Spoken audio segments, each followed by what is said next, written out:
What's up everyone and welcome back to the MMA Buzz. Paddy Pimblett has finally spoken about his next UFC fight as speculation continues to swirl around potential opponents. For weeks, talk of a matchup between Ilia Topuria and Paddy, the baddie, emerging in early 2026, has created major buzz. But after Islam Makhachev's championship victory at UFC 322, Pimblett admitted he still has no clear idea who he'll face next. Topuria, who captured the lightweight title by stopping Charles Oliveira in June, publicly called for a fight with Pimblett. At the same time, rumors of Topuria challenging Makhachev have never faded, and Ilia continues to take verbal shots at the former lightweight king. After Makhachev claimed the welterweight title with a decision win over Jack Della Maddalena, Paddy addressed the situation, saying it all depends on what Islam chooses to do. According to him, Topuria could either move up as promised or stick to his earlier call-out and face him. Pimblett added that he could just as easily end up fighting Justin Gaethje and noted he previously expected to compete in Abu Dhabi. For now, he believes everything hinges on Islam's next move. Regardless of the uncertainty, Paddy confirmed he will return early next year no matter who the opponent is. He also acknowledged that Makhachev has several strong options at welterweight, calling Islam the pound-for-pound #1 and one of the best ever. Pimblett highlighted contenders like Shavkat Rakhmonov, Vicente Luque, Sean Brady, and especially Ian Gary, if he defeats Belal Muhammad. He also mentioned that Shavkat has been the top contender for nearly a year and deserves his shot. Pimblett believes the welterweight division is quickly becoming just as exciting as lightweight, which he says hasn't been rivaled in over a decade. With so many big matchups on the horizon and uncertainty around Topuria's direction, Paddy says fans will simply have to wait and see how everything unfolds. Exciting times are ahead, and he's ready to fight early next year, no matter who stands across from him. Before moving on to the next news, we have a quick request for you. We're always working to improve our content and truly value your support. If you could take a moment to leave a like on this video, subscribe to the channel, and hit the bell icon, it would mean a lot to us. Move on to another news. Islam Makhachev's head coach has delivered a major update on the potential super fight with Ilia Topuria, confirming that the showdown is not a matter of if but when. He described the matchup as a monstrous collision, highlighting that Topuria would be attempting an unprecedented third divisional title while Islam is performing at the absolute peak of his career. According to him, the fight is inevitable and will become one of the biggest events the sport has ever witnessed once the UFC decides the right time and place. Makhachev also showed complete respect toward Jack Della Maddalena after their bout. He emphasized that Jack is only 28, an age where many fighters are just entering their prime. Islam believes Jack will address the wrestling deficiencies exposed in their fight, continue refining his elite striking, and work his way right back into title contention. Paddy Pimblett then shared his own reaction to seeing Islam compete at welterweight for the first time. He admitted he expected Jack to look noticeably larger, but standing side by side,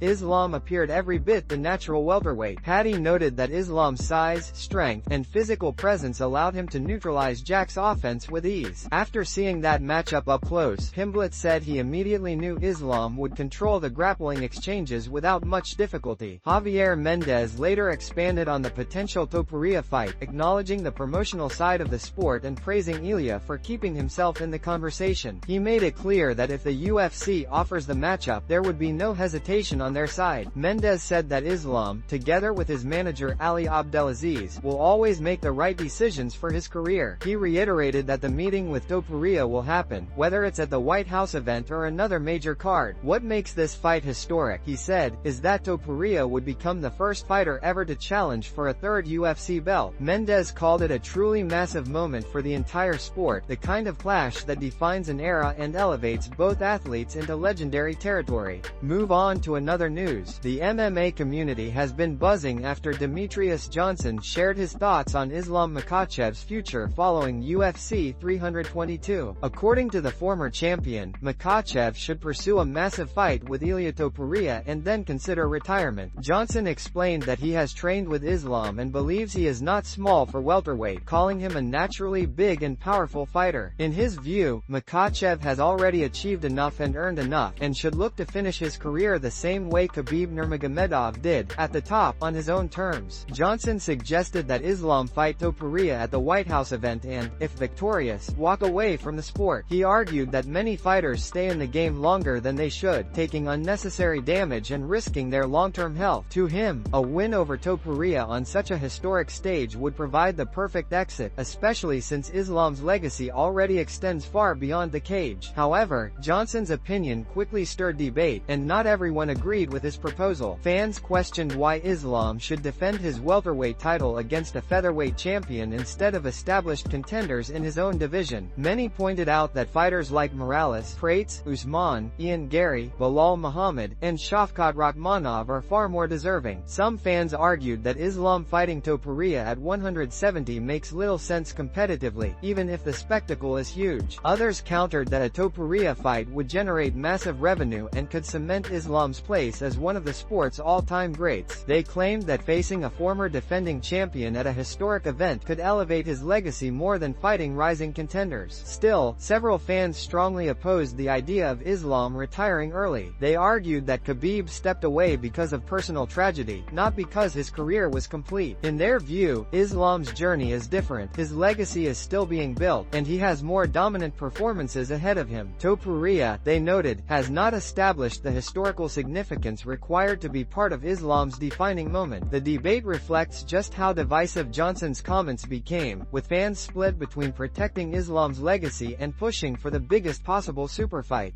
Move on to another news. Robert Whittaker has now added his voice to the growing list of elite fighters reacting to Islam Makhachev's dominant performance and skyrocketing future possibilities. The former UFC middleweight champion believes Makhachev is capable of achieving something extraordinary, moving up yet another weight class and competing at middleweight for a third UFC title. Whittaker explained that, in his view, Islam possesses the physical frame and strength to make such a jump realistic. He noted that transitioning from lightweight to welterweight is already a massive leap, but seeing how seamlessly Islam handled the move, it's not far-fetched to imagine him adding even more size to compete at 185 pounds. Whittaker emphasized that Islam's grappling skill set, cardio, and fight IQ would still translate effectively, qualities that could allow him to hold his own against some of the biggest and most technical middleweights in the division. According to Whittaker, a potential run at middleweight would be nothing short of monumental. Not only would it place Islam in position to pursue a historic third divisional belt, but the spectacle would be massive, especially if the UFC decided to stage such a bout in Abu Dhabi. Whittaker described the idea as wild, suggesting the entire card would benefit from the buzz and that fans across the world would view it as a landmark moment for the sport. He also noted that matchups between styles like Islam's suffocating wrestling and the power and size of top middleweights would create a unique kind of intrigue. Whittaker believes that if Makhachev truly wants to chase legacy fights, the jump to 185 pounds is not just possible, it could become one of the biggest storylines in modern MMA. In his eyes, everyone involved would benefit: the UFC, the fans, the region hosting the event, and of course Islam himself, who could cement one of the most ambitious legacies ever attempted inside the octagon.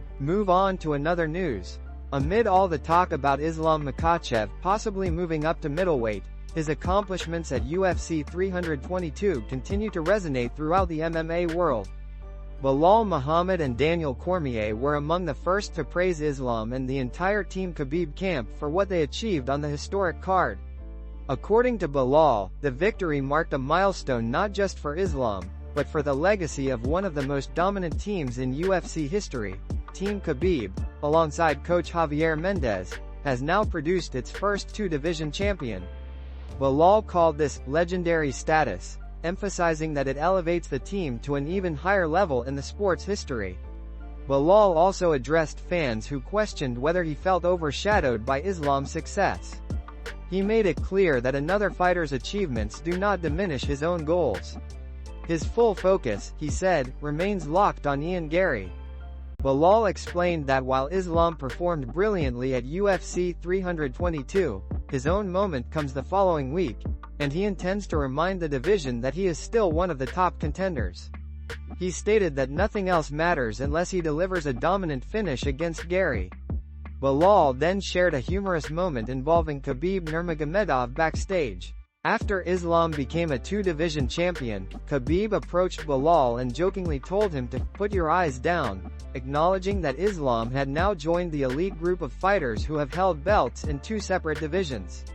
Belal explained that this accomplishment places Islam firmly among the greatest fighters the sport has ever seen and guarantees that his legacy will be remembered for generations. For Belal, UFC 322 was both a celebration of Islam's historic achievement and a reminder of the incredibly high standards set by Team Khabib. But while he respects and applauds Islam's success, Belal emphasized that his own journey continues, and his mission now is to deliver a statement win and prove he still belongs at the top of the welterweight division. Move on to another news. Ali Abdelaziz has finally spoken out about the chaotic altercation involving Dillon Danis at UFC 322. While the action inside the octagon delivered as expected, the real chaos erupted in the stands early in the main card when a massive brawl broke out. As many fans anticipated, Dillon Danis was once again at the center of the incident. Reports indicate the fight involved Danis and several members of Team Khabib, including Abu Bakr Nurmagomedov, Magomed Ankalayev's cousin Magomed Shukov, and others. The situation escalated so quickly that security had to intervene immediately. After the event, Dana White addressed the melee and announced that Dillon Danis is now banned from attending future UFC events. The decision didn't surprise many, given Danis' long history of controversies. Ali Abdelaziz, who manages many fighters from Team Khabib's camp, was visibly frustrated with the situation and responded strongly online. When an MMA account on X posted that Danis got jumped by 10 dudes and didn't go down, Ali quickly fired back, telling the poster to "shut up," calling Danis a clown, and reminding him of his winless record at MSG. Ali then released a longer statement addressing the broader issue. He described the incident as unfortunate but emphasized a larger point. In today's internet-driven world, people believe they can insult or provoke others without facing real consequences. He said actions and words, especially disrespectful ones, always come with a price. Ali highlighted that Team Khabib is composed of some of the most respectful individuals in the sport, but crossing the line will not be tolerated. He also expanded his criticism, stating that any journalist giving Dillon Danis a platform is disrespecting MMA and fueling fake hype for clicks. Ali implied that only desperate media members would interview Danis, seemingly taking a direct shot at Ariel Helwani, who has repeatedly featured Danis on his show. Ali's response made it clear, Team Khabib will defend their integrity, and anyone who instigates or disrespects them, online or in person, should expect consequences. Move on to another news. Many fans and pundits wondered how Islam Makhachev would perform in his welterweight debut. Some believed he had long been too big for lightweight and that 170 pounds was his natural home. Others questioned whether he would be undersized against true welterweights. But once he stepped into the octagon against Jack Della Maddalena, Islam quickly silenced all doubts. He didn't look smaller, if anything, he appeared stronger, fuller, and more powerful than ever. He controlled and took down Jack with ease, displaying a level of strength and grappling dominance Della Maddalena had never experienced. Jack had previously defended takedowns from natural welterweights, but Islam's combination of technique and raw physicality proved to be on an entirely different level. This performance reignited ongoing conversations about his years at lightweight, with critics insisting he had been a weight bully. Joe Rogan had previously echoed this point on his podcast, calling Islam's weight cuts silly, and claiming he never truly belonged at 155. Rogan argued that Islam looked closer to 190 pounds and insisted he wasn't a natural lightweight.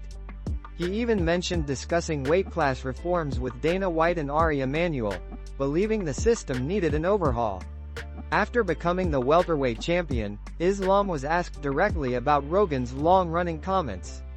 He pushed back, explaining that Rogan's assumptions didn't match reality. Islam emphasized that nearly all lightweights walk around at 177 to 178 pounds, making his frame completely normal for the division. He said he had always maintained a disciplined lifestyle, avoiding late-night eating, cutting out sugar, and not drinking soda for years.